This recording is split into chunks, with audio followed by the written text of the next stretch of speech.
everyone.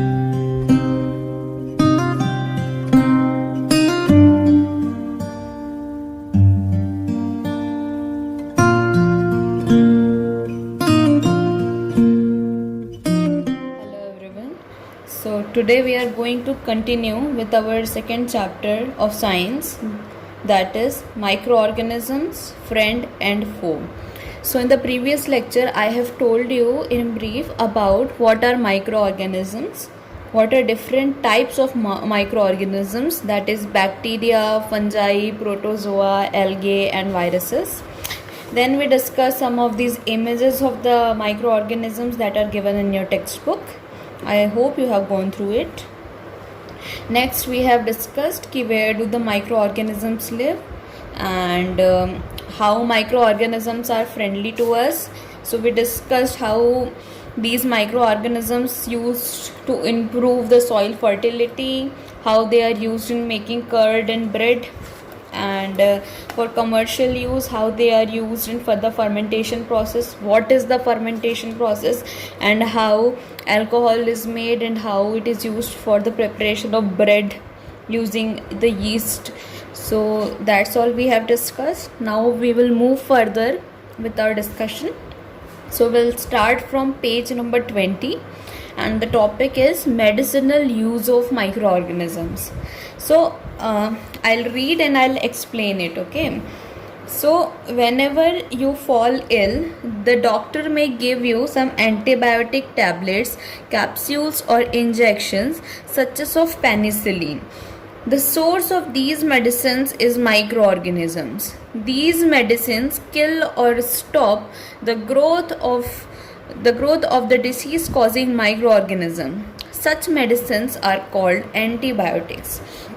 तो आप लोगों ने कई बार देखा होगा कि जब आप बीमार पड़ते हो, आपको बुखार चढ़ जाता है, सर्दी खांसी होती है और जब आप डॉक्टर के पास जाते हो तो डॉक्टर आपको कुछ टैबलेट्स देते हैं बोल के कि मैं एंटीबायोटिक्स लिख रहा हूँ और इस एंटीबायोटिक का आप कोर्स कर लेना करके। तो ये क्या होते हैं एंटीबायोटिक्स? तो ये एंटीबायोटिक्स जो मेडिसिन हैं ये हमको माइक्रो ऑर्गेनिज्म से मिलती है, ठीक है। ये जो मेडिसिन्स हैं ये जो हमारे बॉडी के अंदर जो कुछ डिसीज़ कॉजिंग माइक्रो ऑर्गेनिज्म होते हैं, ऐसे माइक्रो ऑर्गेनिज्म जिनसे हमको डिसीजेज़ होती है, ये उन माइक्रो ऑर्गेनिजम्स को किल करती है और इन मेडिसिन्स को हम बोलते हैं एंटीबायोटिक्स। तो एंटी का मतलब होता है कि किसी चीज़ का अपोजिट, उल्टा, एंड बायोटिक मतलब जो भी लिविंग है। सो ये मेडिसिन उन छोटे छोटे माइक्रो ऑर्गेनिजम्स को मारती है जो हमारी बॉडी में डिसीज़ पैदा करते हैं, ठीक है। Now these days a number of antibiotics are being produced from bacteria and fungi. Streptomycin, tetracycline and erythromycin are some of the commonly used antibiotics which are made from fungi and bacteria. Now यहाँ पर आपको कुछ examples दिए हैं medicine के, antibiotics के। For example streptomycin, tetracycline and erythromycin. तो ये जो एंटीबायोटिक्स हैं वो बनती हैं बैक्टीरियाज और फंजाई से। तो ये तीन जो नाम हैं ये आपको याद रखने हैं, ठीक है। नाउ इस जो बॉक्स, यहाँ पे एक बॉक्स दिया है तो इसमें आपको एक साइंटिस्ट अलेक्जेंडर फ्लेमिंग के बारे में बताया है। So in 1929, Alexander Fleming was working on a culture of disease-causing bacteria. Suddenly he found the spores of a little green mold in one of his culture plates. He observed that the presence of mold prevented the growth of bacteria. In fact, it also killed many of these bacteria. From this, the mold penicillin was prepared.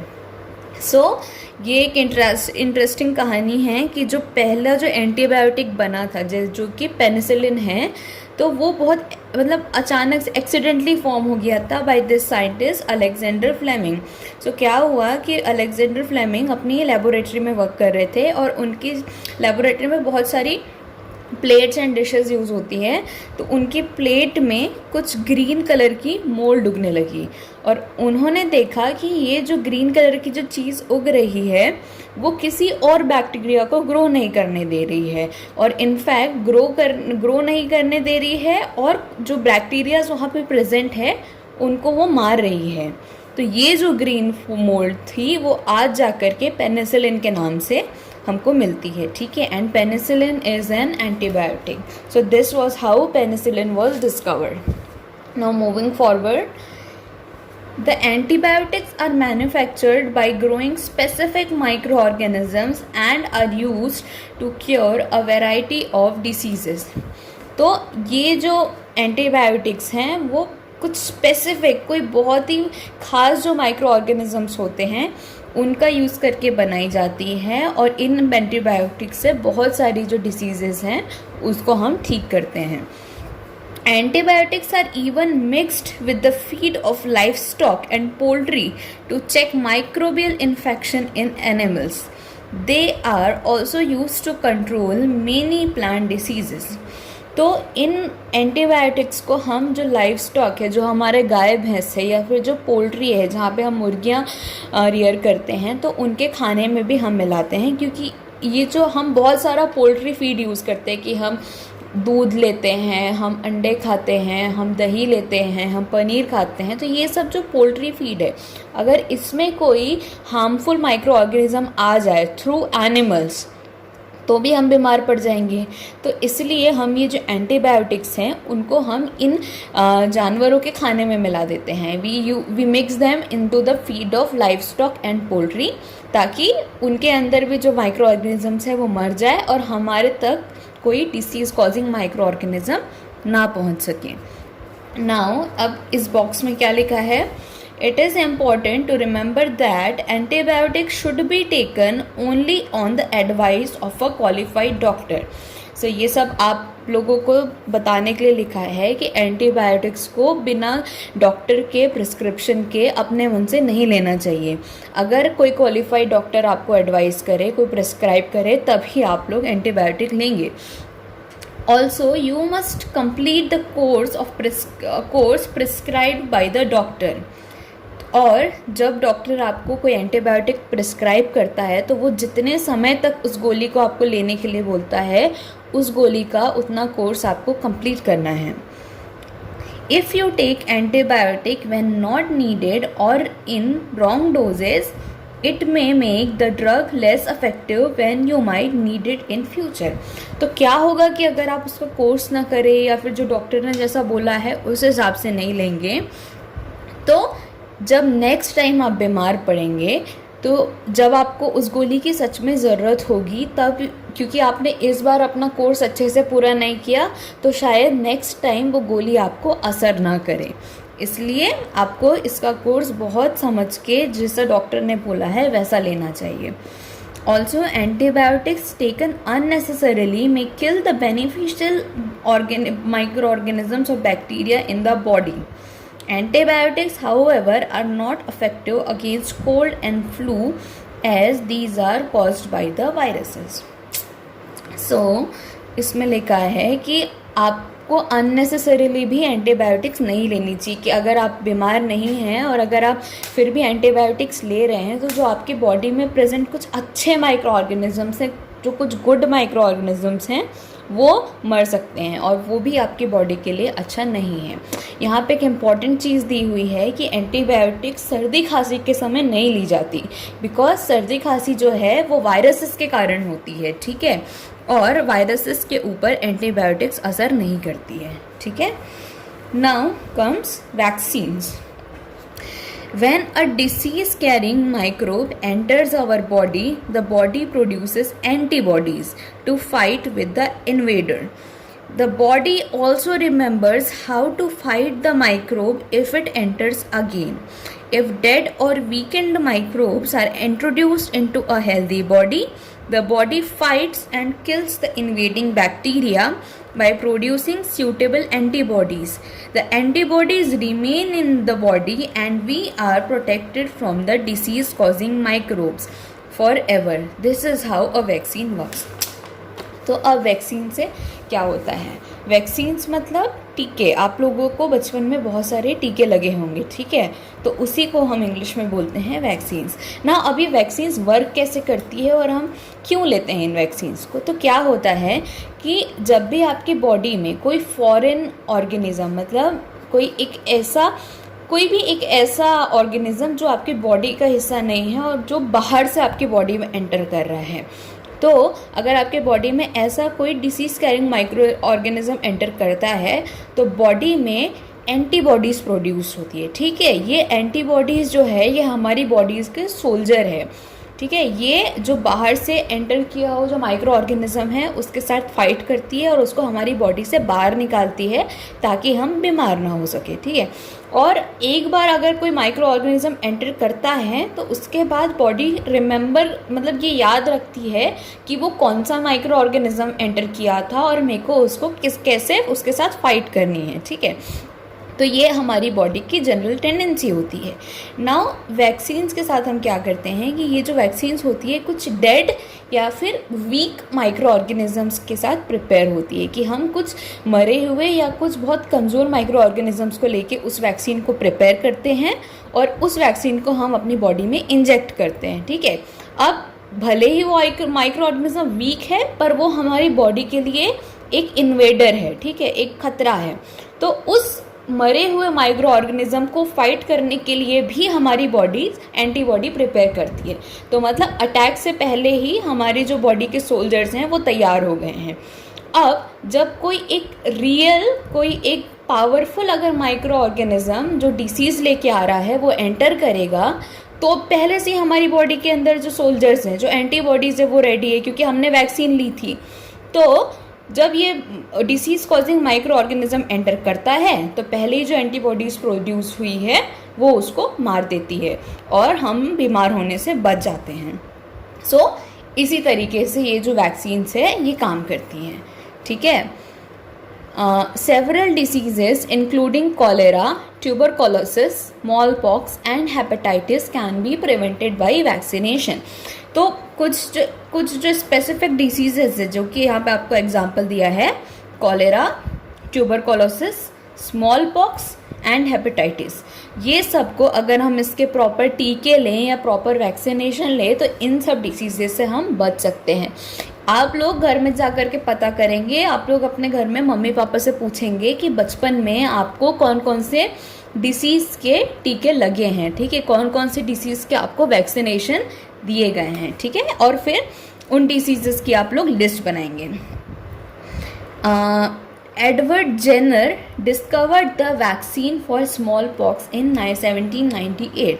सो ये जो small pox disease है जिसको हम छोटी माता बोलते हैं, इसकी वैक्सीन जो है वो एडवर्ड जेनर ने 1798 में डिस्कवर की थी। ठीक है, now in your childhood you must have been given injections to protect yourself against several diseases. Can you prepare a list of these diseases? You may take the help from your parents। तो यहाँ पे वही लिखा है जो मैंने आपको करने के लिए बोला है कि घर जाइए और अपने मम्मी पापा से पूछिए कि आप लोग को कौन कौन से डिसीज़ के टीके लगे हुए हैं। Now it is essential to protect all children against these diseases. Necessary vaccines are available in the nearby hospitals. You might have seen the advertisement on TV and newspapers regarding protection of children against polio under the Pulse Polio program. Polio drops given to children are actually a vaccine.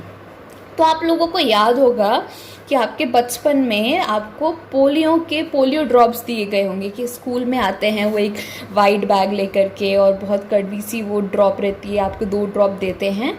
तो वो actually एक vaccine थी, वो polio vaccine थी और वो आपको the pulse polio programme के अंडर में दी गई थी ताकि आप सबको पोलियो की जो डिसीज़ है उससे बचाया जा सके। A worldwide campaign against smallpox has finally led to its eradication from most parts of the world. एक ऐसा ही प्रोग्राम अगेंस्ट जो स्मॉल पॉक्स डिसीज़ है उसके खिलाफ पूरे वर्ल्ड में चला और उसके अंडर में जो जितने भी देश है वहाँ पर स्मॉल पॉक्स की वैक्सीन्स बच्चों को दी गई। तो उस वैक्सीन की हेल्प से ऑलमोस्ट जितने भी कंट्रीज़ है इस वर्ल्ड में वहाँ से स्मॉल पॉक्स को अब ख़त्म कर दिया गया है। These days, vaccines are made on large scale from microorganisms to protect humans and other animals from several diseases. तो आजकल ये वैक्सीन्स बहुत बड़ी क्वांटिटीज़ में बनती है, बहुत सारे माइक्रो ऑर्गेनिजम्स की हेल्प से बनती है, ताकि हम ह्यूमंस और जो अदर एनिमल्स हैं उनको जो अलग अलग तरह की डिसीजेस है उससे बचाया जा सके। नाउ अगला टॉपिक है इंक्रीजिंग द सॉइल फर्टिलिटी। तो some bacterias are able to fix nitrogen from the atmosphere to enrich soil with nitrogen and increase its fertility. These microorganisms are called biological nitrogen fixers. Okay तो ये चीज़ आप लोगों ने पहले भी पढ़ी हुई है कि जो कुछ बैक्टीरियाज होते हैं वो जो एटमॉस्फेयर, जो एयर में जो नाइट्रोजन प्रेजेंट है उसको एब्जॉर्ब करते हैं और उसको सॉइल में मिलाते हैं, ठीक है। और सॉइल में मिला करके ये क्या करते हैं कि अब सॉइल में मिलाते हो तब सॉइल में नाइट्रोजन का कंसंट्रेशन बढ़ जाएगा और इससे जो है सॉइल की जो फर्टिलिटी है वो बढ़ जाती है। तो ये जो माइक्रो ऑर्गेनिजम्स नाइट्रोजन को सॉइल में मिलाते हैं उनको हम बोलते हैं बायोलॉजिकल नाइट्रोजन फिक्सर्स। ओके, और ये आपने पहले भी पढ़ा हुआ है। Next is cleaning the environment. तो Boojho and Paheli has observe the school gardener making manure along with their friends. They collected waste of plants, vegetables and fruits from nearby houses and gardens. तो ये आपने भी देखा होगा और पहेली और बूझो ने भी देखा है कि जो उनके स्कूल का जो गार्डनर है, जो माली है, वो मैन्योर बना रहा था। मैन्योर मतलब खाद, ठीक है। तो वो उस खाद बनाने के लिए वो क्या करते हैं कि जो आजू बाजू के घर है वहाँ से प्लांट, वेजिटेबल्स, फ्रूट्स और इसके जो भी वेस्ट होते हैं कि सब्ज़ी के छिलके हो गए, फलों के छिलके हो गए, कोई प्लांट है वो मर गया है, तो इसको कलेक्ट करके वो एक जगह डंप करते हैं। They put them in a pit meant for waste disposal. तो वो एक गड्ढा खोदते हैं और उस गड्ढे में ये सब चीज़ों को वो भरते हैं। After some time it decomposed and got converted into manure.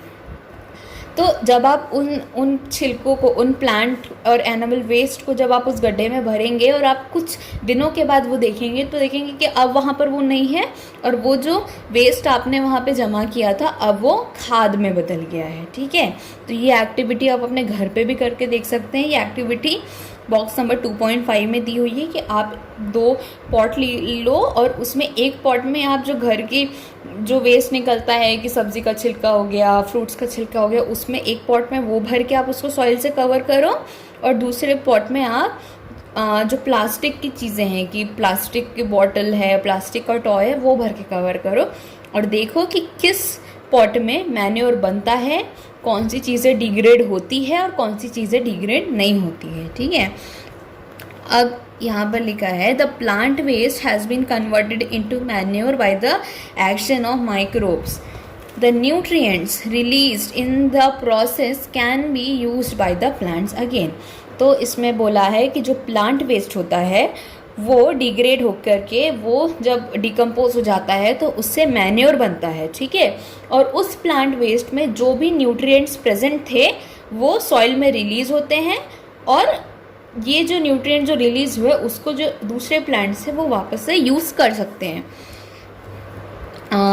But जो ये जो पॉट बी में जो भी एक्टिविटी में बोला था हमने, पॉलीथीन बैग्स रखा या ग्लास बॉटल रखा या प्लास्टिक के टुकड़े रखे, तो ये जो वेस्ट है ये डिग्रेड नहीं होते हैं, ये डिकम्पोज नहीं होते हैं, ठीक है। जो माइक्रो ऑर्गेनिजम्स है इन वेस्ट को डिकम्पोज नहीं कर पाते हैं, इन वेस्ट को स्मॉलर पीसेस में कन्वर्ट नहीं करते हैं। तो करके आपने आजकल एक वर्ड सुना होगा प्लास्टिक पोल्यूशन के नाम का। तो प्लास्टिक पोल्यूशन क्यों कॉज करता है? क्योंकि जितना भी प्लास्टिक इस दुनिया में प्रोड्यूस हो रहा है वो यहीं पर है, क्योंकि वो डिग्रेड नहीं हो पा रहा, वो डिकम्पोज नहीं हो पा रहा। सो दिन ब दिन उसकी जो क्वांटिटी है वो बढ़ते जा रही है और वो इतनी बढ़ गई है कि अब वो हमारे लिए परेशानी का कारण बन गई है, ठीक है। You often see large amounts of dead organic matter in the form of decaying plants and sometimes dead animals on the ground. तो हमने कई बार देखा होगा कि बहुत सारे dead and decaying organic matter, जैसे कि कोई प्लांट मर गया है या कोई एनिमल मर गया है या कोई इंसेक्ट मर गया है कि चींटी मर गई है कुछ, तो आपने ये सब देखा होगा। So you find that they disappear after some time. This is because the microorganism decompose dead organic waste of plants and animals, converting them into simple substances. तो अगर आपको ऐसी कोई चीज़ दिखती है और अगर आप कुछ दिनों बाद वापस जा कर के उसको चेक करोगे तो वो वहाँ पर नहीं रहता है. क्यों नहीं रहता है? क्योंकि वो डिकम्पोज हो गया और वो वापस से सॉइल में मिल गया. ठीक है, तो वो डिकम्पोज कैसे होता है? वो डिकम्पोज होता है इन माइक्रो ऑर्गेनिजम्स की वजह से, जो डेड ऑर्गेनिक वेस्ट था उसको धीरे धीरे सिंपल सब्सटेंसेस में छोटे छोटे उसमें कन्वर्ट करके वापस से वो सॉइल में मिक्स कर देते हैं. These substances are again used by other plants and animals. Thus, microorganisms can be used to degrade the harmful and smelly substances and thereby clean up the environment. तो अब जब ये माइक्रो ऑर्गेनिजम्स वो जो dead and decaying organic waste है उसको जब decompose कर देते हैं तो वापस से जो भी न्यूट्रिएंट्स प्रेजेंट थे वो वापस से सॉइल में चले जाते हैं. और अब सॉइल में जाने के बाद ये जो दूसरे प्लांट्स और एनिमल्स हैं उन न्यूट्रिएंट्स को यूज़ करते हैं. तो इस तरीके से जो माइक्रो ऑर्गेनिजम्स हैं हमारे इन्वायरमेंट की सफाई में हमारी मदद करते हैं. क्योंकि अगर वो इन चीज़ों को डिकम्पोज नहीं करेंगे तो सोचो कि हमारे वर्ल्ड में कितना ज़्यादा कचरा, कितनी ज़्यादा सड़ने गलने वाली चीज़ें पड़ी रहेगी अगर माइक्रो ऑर्गेनिजम्स हमारी हेल्प नहीं करेंगे. तो इसके साथ हमने जो हमारा फ्रेंडली माइक्रो ऑर्गेनिज़म, जो अच्छे माइक्रो ऑर्गेनिज़म, ऐसे ऑर्गेनिज़म जो हमारे दोस्त हैं, हमने ये वाला टॉपिक कवर कर लिया है. And in the next class we will look into what are some of the harmful microorganisms. Okay, so तब तक के इसको रिवाइज करो एंड अगर कुछ भी डाउट है तो उसको फिर पूछो. Okay, thank you.